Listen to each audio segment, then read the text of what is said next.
Have you heard of one Humpty Dumpty? How he fell with a roll and a rumble, and fell off like Lord Oliver Crumple by the butt of the magazine wall. Welcome to James Joyce's divine and delirious comedy, Finnegans Wake. In this episode, number 9, we'll hear Irish-Canadian actor and my good friend and colleague Richard Harte reading pages 39 to 44 from Chapter 2 of Joyce's last novel. I'm Adam Seelig, the director of the reading you'll soon hear. Will you be in Toronto on Monday, October 21st? If so, join us at the Fisher Rare Books Library in the University of Toronto for a very special live taping of Chapter 5 of Finnegans Wake, which will also feature a display of rare books related to the novel, and that includes Marshall McLuhan's heavily annotated first edition of The Wake and Sir Edward Sullivan's landmark study, The Book of Kells. The event is free, and for more details and to reserve a seat, visit our website at www.onelittlegoat.org. Finnegans Wake is a production of One Little Goat Theatre Company. For the next 5 years, One Little Goat will film and record all 17 chapters, roughly 30 hours, of Joyce's Finnegans Wake before live audiences in various locations, screening and releasing them along the way with the aim of completing the entire book in time for its 90th birthday, May the 4th of 2029. One Little Goat Theatre Company is an official charity in Canada and the United States. If you'd like to support our work, please visit us online at www.onelittlegoat.org to make a charitable donation. And if monetary support is not an option, you can still help this podcast by rating and reviewing it and by spreading the word. To get in touch, you'll find our email address on the One Little Goat Theatre Company website, and we'd love to hear from you. Barry Philip Nicol, better known as B.P. Nicol, a patron saint of Canadian poetry, would have been 80 years old this September 30th, 2024. He was born in Vancouver in 1944 and died in Toronto at far too early an age, just shy of his 44th birthday. In episode 2 of this podcast series, we discussed the sounds and meanings emerging from the evocative opening word of Finnegans Wake, river run, including reverence, a river's flow, a stream of consciousness, and a stream of unconsciousness conveying the dream language of Joyce's night novel, hence river run as a dream, from réveillon in French, and as a round dream, from the French rêve rond, reminding us that the novel, like Shakespeare's Tempest, like us, is, quote, such stuff as dreams are made on, and our little life is rounded with a sleep.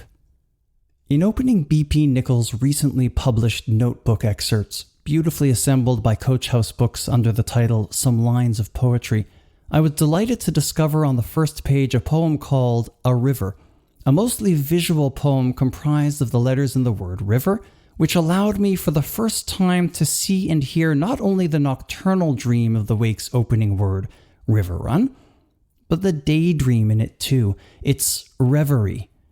Reverie, the musing unconsciousness of waking hours.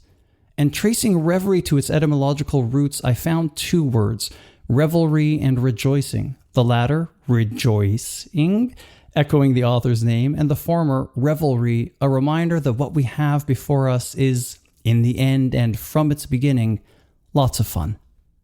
I've posted a photo of BP's poem on One Little Goat's website so you can enjoy it in BP's own handwriting.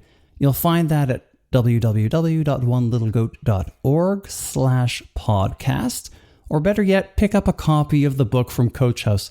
It's a beauty.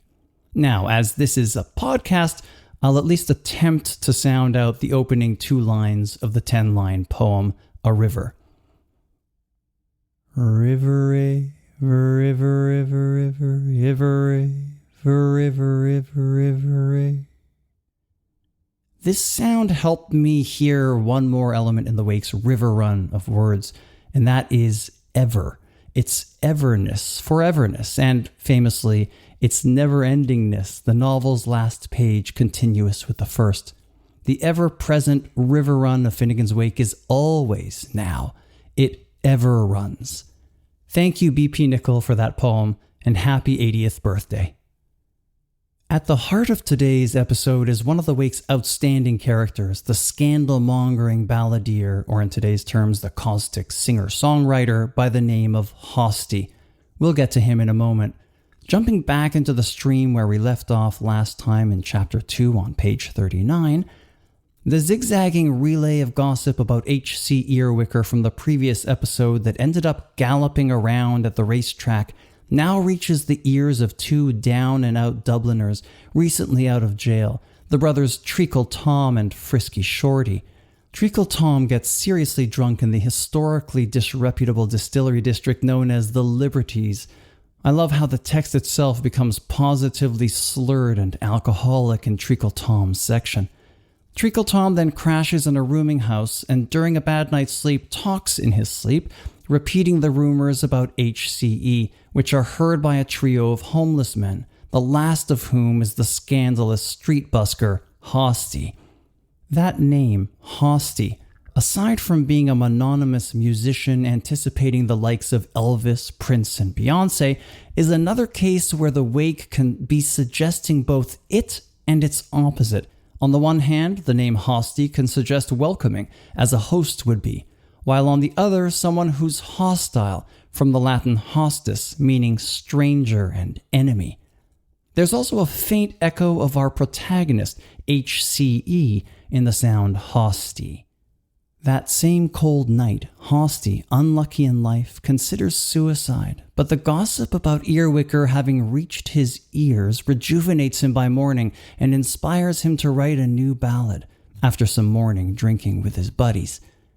In the last two paragraphs of today's reading, Hosty, through his scandalous song about Earwicker, spreads the gossip further. We are told that he sings to, quote, a single-minded supercrowd easily representative, close quote, of every social strata in Dublin. And here the Wake describes the full range of this audience/mob with a level of detail comparable to a Bruegel painting of a village packed with people or a busy scene in a Where's Waldo book. The shocking song then makes its way into print, and before you know it, the wind blows sheets of it from village to village across all of Ireland. So in Chapter 2, what started as a seemingly straightforward encounter between Earwicker and the Cad in Dublin's Phoenix Park has blown up into a nationwide scandal. As the text puts it, turning the Irish nationalist song, A Nation Once Again, into something rubbernecky and salacious. A nation wants a gaze. A large crowd has assembled to hear Hosty sing his widely distributed song. The text gives him a full-throated, bouncing introduction, and the audience breaks out in wild applause. So thunderous is this clapping, and so like a, quote, glass crash, close quote, that it morphs into one of the Wake's thunder words containing 100 letters. This particular thunder word, the third of 10 in the novel, is comprised of phonemes and words that mean clapping or applause, with the final syllable, caught, intriguingly suggesting shit. Caught in German means feces. It's a fitting end for the thunderous applause of this 100-letter thunder word in light of the slander-filled shitstorm that Hosty, the ultimate shit-talker, unleashes on Earwicker through his song, The Ballad of Perce O'Reilly. We'll hear Richard Harte, as Hosty, sing that, open quote, long-awaited messiah of roratorios, close quote, in the next episode, and we'll also publish on our website the corresponding sheet music, written by Joyce himself. Right now it's time to welcome you back to Noonan's Irish Pub for Richard's reading of James Joyce's Finnegans Wake, page 39, line 14, to page 44, line 24, for the continuation of Chapter 2. Richard's reading was shot and recorded in Toronto at Noonan's Irish Pub on June 26, 2023, with a live audience.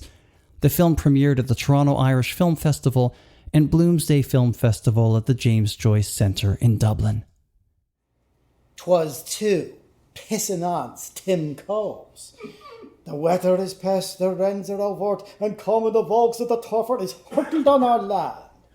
O' the name of Treacle Tom, as was just out of pop following the theft of a leg of Kehoe Donnelly and Pakenham's finished pork, and his own blood-milled brother Frisky Shorty. He was, to be exquisitely punctilious about them, both shorty and frisky. A tipster, come off the hooks, both them awful poor. What was out on the bum around for an outboard game, for a Jimmy O'Goblin or a small tickleness chanced, while the Seaforths was making the colleen ball, to hear the passing and the motor clubber make use of his law language, and so on, touching the case of Mr. Adams, what was in all the Sundays about it, which he was rubbing noses with, and having a gurgle off his own along with the butty bloke in the specs. This Treacle Tom, to whom reference has been made, had been absent from his usual wild and woolly haunts in the lands of counties Capelines for some time previous to that. He was, in fact, in the habit of frequenting common lodging houses where he slept in a nude state. A fellow with meth, in strange men's cots. But on race night, blotto after divers tots of hellfire, Red Biddy, Bulldog, Blue Ruin and Creeping Jenny, Eglandine's choicest herbage, supplied by the Duck and Doggies, the Galloping Primrose, Bridget Brewster's, the Cock, the Postboy's Horn, the Little Old Man's, and Saul Swell that ain't swell, the cup and the stirrup, he sought as well warm and lavabo bed in a housing room, abide with one another at Block WW. Why didn't he back it? Pump Court, the Liberties. And what with Malta puke on Volta puke, re-snored alcohol. Alcohol headed me to the burden of my come, my purse till late num.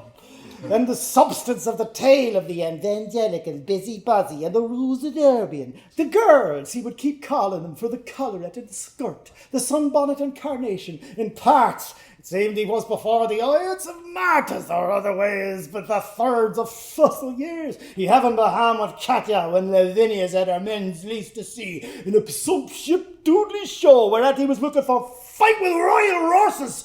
Huffed in the chilly night. The metagonistic, the epic, the lamorous. During uneasy slumber in their hearings of a small and stony broke cast draper's executive, Peter Cloran, discharged. O'Mara, an ex-private secretary of no fixed abode, locally known as Mildew Liza, who had passed several nights, foolish enough, in a doorway under the blankets of homelessness on the bunk of Iceland, pillowed upon the stone of destiny colder than man's knee or woman's breast. And Hosty, no slouch of a name, an ill-starred beach busker, who sans rooty and sans scrapey, suspicioning as how he was sitting on a twode stool on the verge of self-abyss, most starved. Melancholy over everything in general. Night barman, you saw him at Nattigale's Nano. I've been tossing on his shakes down, devising ways and manners and means of what he loved. To find a licence somewhere or other in the nation, getting hold of chum chap's parabellum, in the hope of taking a wing sociable and lighting upon a side-wheel dive somewhere off the Dalkeith down Larry and Bleak Bucky Tramaline, where he could throw through and go and blow the sip aside and napper off himself for 2 bits the boldly well batitude of the peace and quietibus of a one sure shot bottle. He, after having tried all he knew with the lady's help of Madam Gristle for upwards of 18 calendars to get out of Sir Patrick Dunn's, through Sir Humphrey Jarvis's and into the St. Kevin's bed in the Adelaide hospitals. From these incurable Wellis lays, among those uncarable Wellis days, through St. Iago by his cockle hat, good Lazar deliver us, without ever having been able to jerry-wangle at any sides. Liso, Davis and Roche Mongan, who had so much in common episodically, if the phrase be permitted, hostis et odor in super petro perfectus, as an understood thing, slept their sleep of the swim-born in the one sweet undulant mother of tumbler bunks with Hosty. Just how the shavers in the Shah, the yokels in the yotes, or well, the wasters in the wild, and the bustling, tweeny dawn of all works. Mead of anthems, here we pant. Had not been many jiffies furbishing pot lids, door brasses, scholars' apple cheeks, and link boys' metals when sharper-minded like no fella he go make big fuss longer white man. Rejuvenated Busker. For after a good night's rave and rumble and a shinkam's top morning with his coaxes, he was not the same man. And his broad-awake bedroom suite, boys, as our Byron called them, were up in the shuffle from the hogs' home they loved named the Barrel, cross Eblin's chilled hamlet. The high roots and restings of their dead superficies curiously corresponded with those Lydia and Pugta, where our tubbenny halfpenny metro many plums below the Overflake on the rails and stations at this time of riding.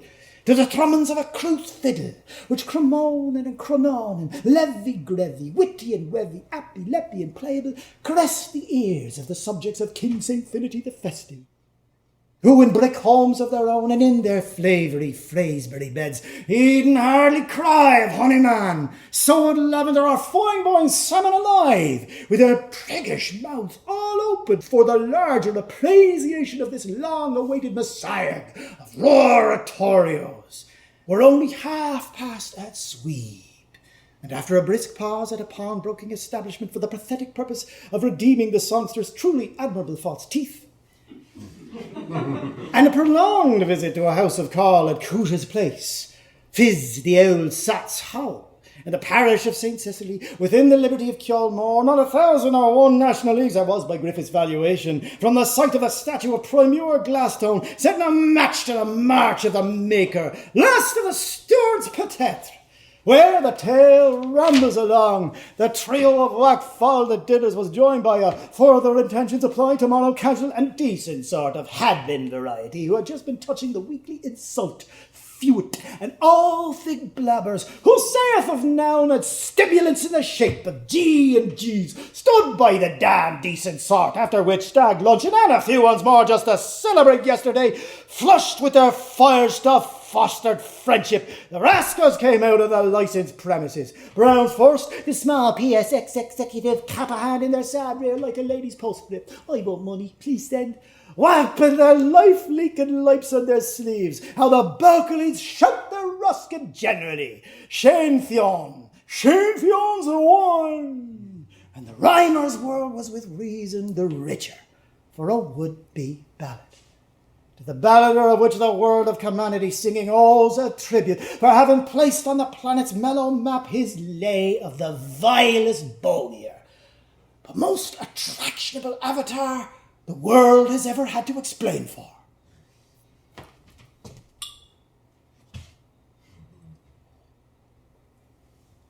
This, more correctly Lobine or Felony Leader, was first poured forth where Rio Livio riots and Kuldu Hoodoo humps under the shadow of the monument of the should-have-been legislature.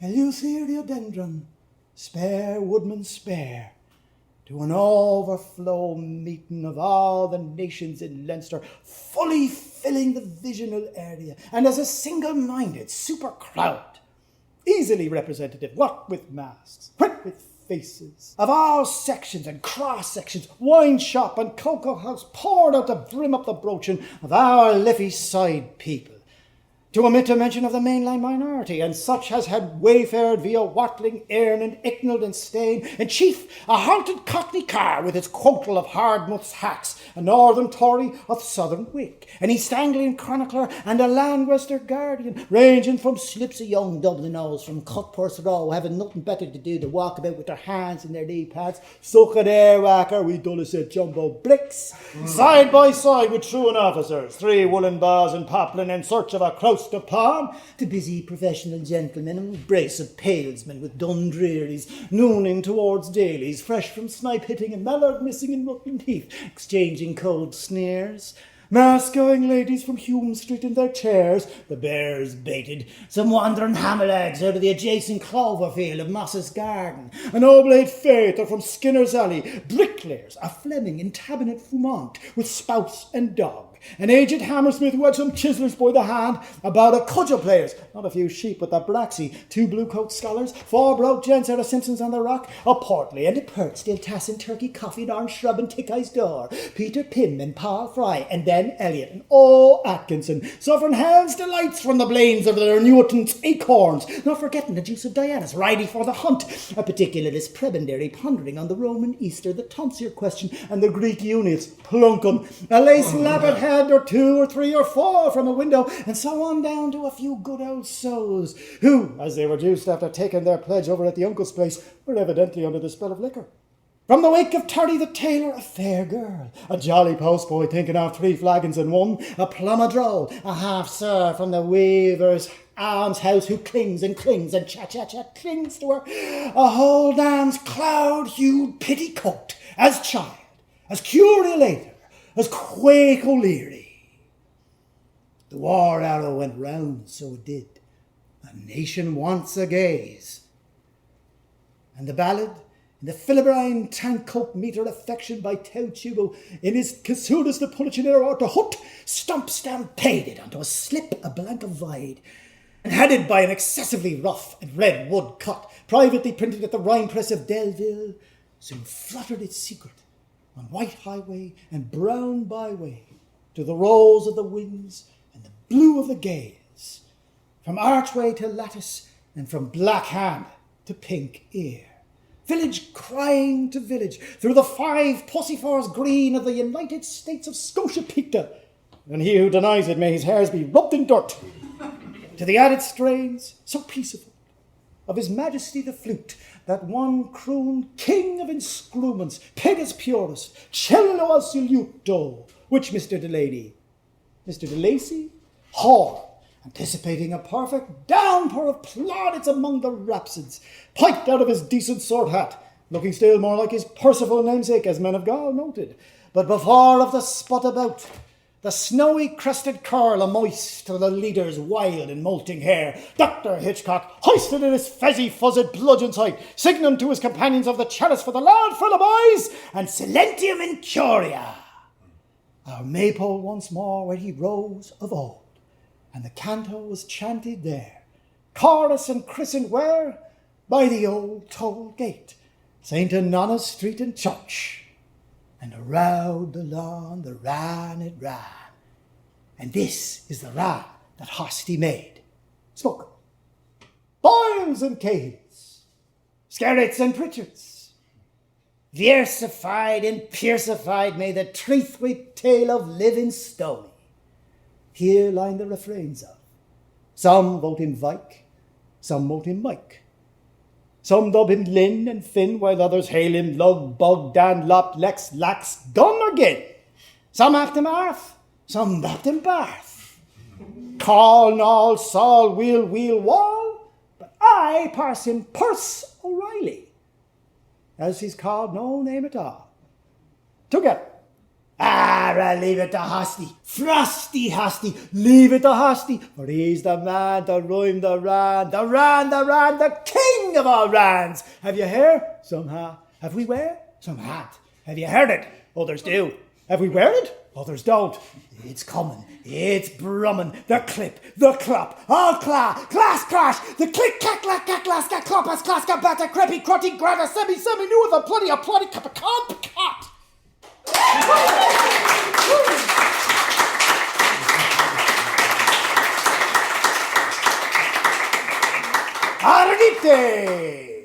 Arditi. Music cue. That was Richard Harte reading from Chapter 2 of Finnegans Wake, pages 39 to 44, recorded with a live audience at Noonan's Irish Pub in Toronto on June 26, 2023. Join us in 2 weeks for episode 10 when Richard concludes Chapter 2 of Finnegans Wake with Hosty's scandalous song, The Ballad of Perce O'Reilly. To be sure you don't miss any episodes, why not follow or subscribe to this podcast? For more on One Little Goat's Finnegans Wake project, including transcripts of this podcast and trailers for the films, visit our website at onelittlegoat.org. And to hear about upcoming performances and screenings, join our mailing list, also at onelittlegoat.org. Finnegans Wake is made possible by friends of One Little Goat Theatre Company and the Emigrant Support Programme of the Government of Ireland. Thank you for your support. And thank you to the artists for this episode: Richard Harte, sound by William Bembridge, podcast production by Sean Rasmussen, stage management by Jobina Sitoh, directed by yours truly, Adam Seelig. A big thanks to Jane Noonan and the staff at Noonan's Irish Pub, as well as to our wonderful live audience. Thank you to everyone at the Irish Consulate in Toronto, and to production consultants Cathy Murphy and Andrew Moodie. One Little Goat Theatre Company is a non-profit, artist-driven, registered charity. To donate or to find out more or to join our mailing list, please visit www.onelittlegoat.org. Thank you for listening.